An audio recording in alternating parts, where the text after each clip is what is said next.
Good morning, and hey now, PASW staff, clients, and friends joining us.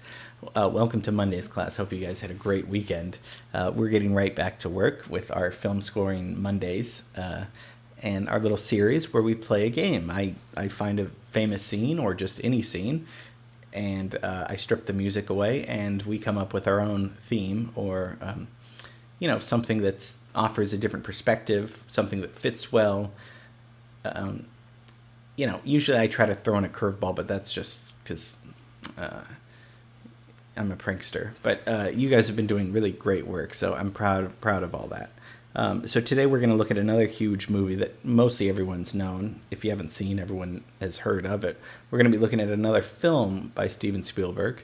And if you remember, we looked at one of his first films that he did, and the first summer blockbuster in 1975, Jaws. So today we're going to be going 7 years later, 1982, when he comes out with the beautiful fantasy film E.T.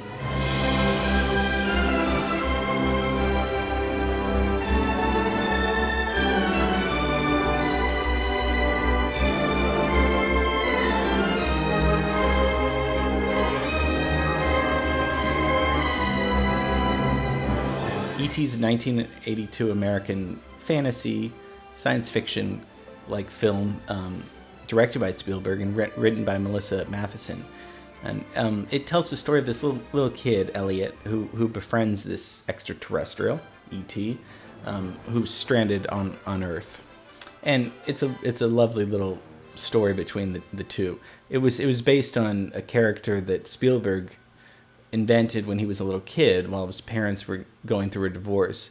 So it's a personal film of Spielberg. And when you think, or when I think of big directors, George Lucas, Spielberg, these guys make billions of dollars, generate billions of dollars, and there's sometimes it's easy to sort of say, well, that's just commercial, and there's nothing personal about that.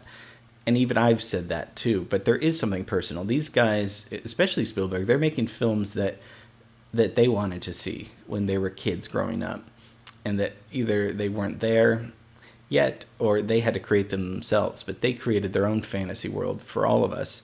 So they are personal films in a sense where, and so sometimes we lose track of commercial meaning a sellout or not personal. But they can be personal. And this film was probably maybe his most personal. So we're going to talk a little bit about the film and about the music, this John Williams soundtrack. Then we're going to look at the scene and your assignment and my assignment. So let's get into it. So E.T., probably one of his highest grossing films of all time. It held the record for 11 years until Jurassic Park came out. That made a little bit more money. But this movie was shot for $10.5 million. It's made $792 million. It's almost $1 billion. And it was shot mostly all in Culver City, where the original King Kong was filmed and Gone with the Wind. And, those studios are still there today. Unlike most films, it was shot in chronological order. And the perspective is from the children's angle. Spielberg, again, uses the filming technique. If you remember, he used that filming technique in Jaws where the camera would be under the water or over it, and that was a very unsettling feeling. So here he's using the camera again in an effective way where if you're a kid, you're shorter than everybody, right? Or if you're a little person, you're looking up all the time. And he's using the camera as kind of a POV, a point of view and that's how people, that are smaller, shorter, view the world. And so he's like, well, what if, instead of the camera here, what if we move it here? And what does the world look like down here? It's there's that great scene in Dead Poet Society when Robin Williams, who's the teacher at this all-boys school, tells them to stand on top of their desk.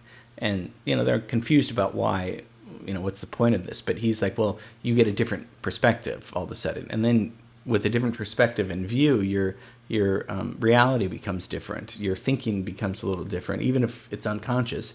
So if Spielberg's moving the camera down below, now the reality is different. You see taller people talking. You can't hear them perhaps or whatever. There's a whole new world exploration and discovery available. So cool. Again, he's a brilliant filmmaker, and these are all little subtleties that go into making the film that prove to be, very effective. So, of course, Spielberg calls on his friend and brilliant composer, John Williams. They collaborate again on this. And John Williams, of course, got his start and fame along with Spielberg for Jaws. And here, this score sounds nothing like Jaws. Jaws was scary, a two-note motif, ostinato. Here, it's complete fantasy and magical. It's full orchestra. It has harps and celesta to kind of evoke a childhood, like, those bells and everything. So it's a lovely score. And Spielberg did something really unusual. Usually, filmmakers film the movie. They put a temp score to it, and then they give it to the composer. The composer writes to the picture, frame by frame. So when they were recording the scene that we're going to be scoring, when they were recording that, something wasn't really working in the recording session that John Williams was conducting. And Spielberg went over to him and said, okay, well, why don't you just conduct it, compose it, do it the way you hear it, and I'll edit to the music. This is rarely done. I mean, it may be more now, but I mean, that's very not traditional, especially for a director, a director's ego, because usually, the director always has the final say. That's what it is. But I think Spielberg trusted John Williams' musical instinct and film instinct to say, okay, well, you do it the way you want to do it. You do it, and then I'll edit the sequence to the music. So that's really rare. But it shows that Spielberg is such a good collaborator and such a brilliant filmmaker. What's best for the movie?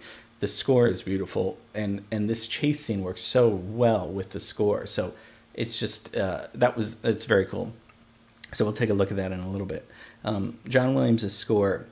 So we haven't really talked about modes yet in music. We've talked about modal jazz with Miles Davis, where there's not really a key center. Okay, so again, we're going to reference the greatest jazz album, the largest one, Kind of Blue.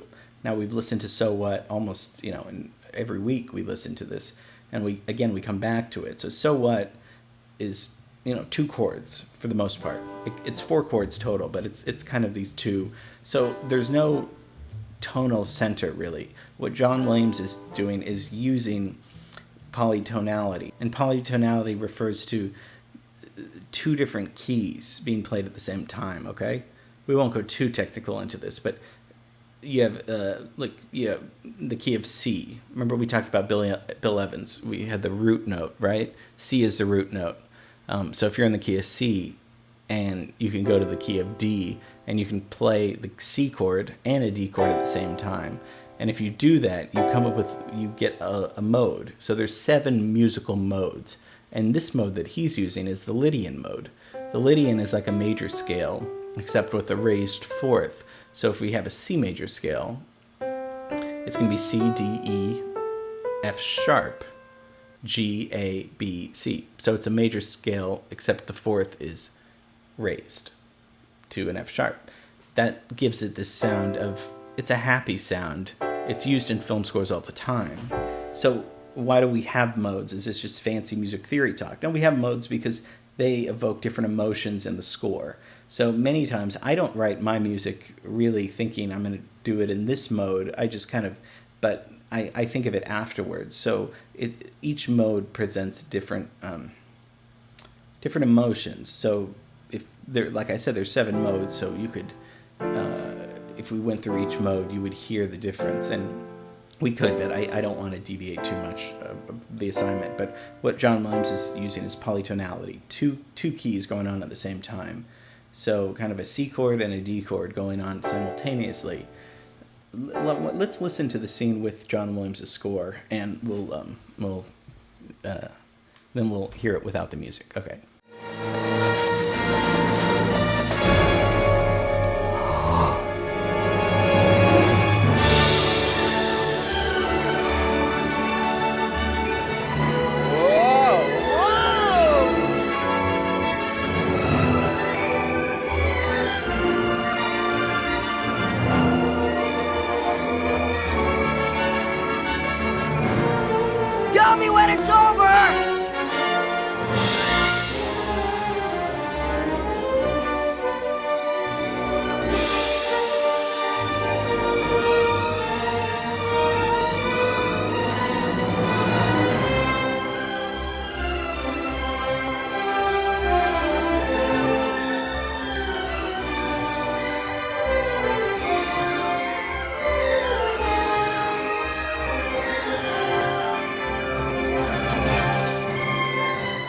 So with the music, it's beautiful, right? Everyone knows that theme. It's gorgeous how it starts when the bikes leave the ground. That's when the music sounds like you're flying along with them.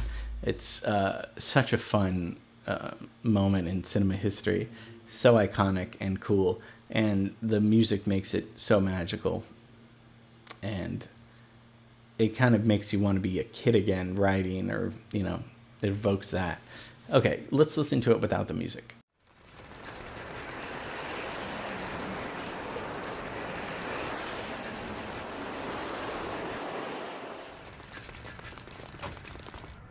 Yeah! Oh! Ah! Oh my god! Holy shit!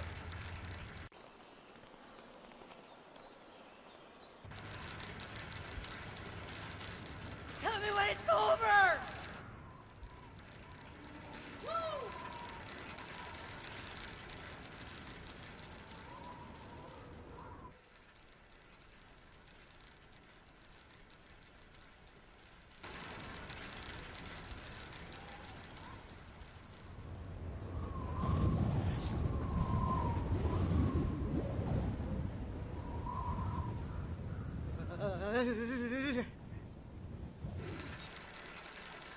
Still looks magical for the most part. You hear a lot of bicycle riding and them breathing, and it's still a magical looking scene. But I don't know. Let's come up with something else. Let's have a different perspective. It doesn't have there's no right or wrong answers, like I always say.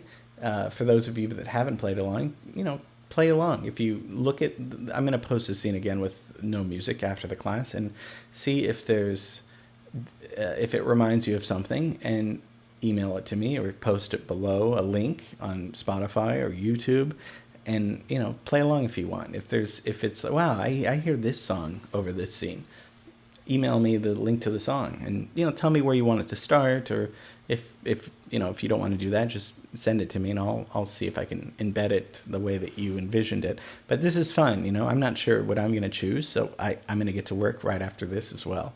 So let's see. So we're going to have fun scoring our scene from E.T., from the Spielberg film E.T.